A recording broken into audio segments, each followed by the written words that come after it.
Nyamaza basi, ngoja Madundo, nyamaza. Nini sasa?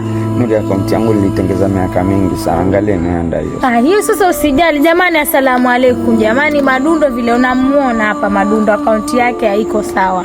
Akaunti ya Madundo iko na shida jamani. Tuko hapa mafani zetu wale ambao wametusupport kwanza hizo miaka nyingi, mnajua shida za account. Kwa mwenye yeye anasikia vile kuna mwenye aliupoteza account yake pia anajua ile uchungu Madundo anasikia.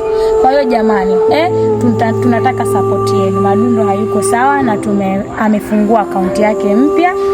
Wenye mtamuona hiyo account mimi nitatag na mtamfollow. Madundo waambie basi. Yeah guys, mimi nawaambia hivi tu kwamba toka juzi tuseme account yangu ilikuwa na shida.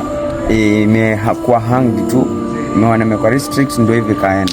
So guys, mimi tunawaambia guys, hiyo account ambayo tunaitag hapo muifollow na ndio itakuwa official account yangu. Ile nyingine ndio hivyo. Kirudi inshallah taendelea. Na ikitulia ndio hivyo. So mimi tunaomba guys muni support kwa sababu I try to show love to you. Na nyinyi pia ni muda muoneshe kwamba mnani support. So mimi nawapenda na tuko pamoja na nyinyi. Mimi sina ubaya na mtu na wala ikiwa ni mtu amefanya makusudi Mungu yuko. Na ikiwa ni issue tu sawa pia, lakini muni follow kwa hiyo account yangu mpya guys. Mimi nawapenda. Show love guys.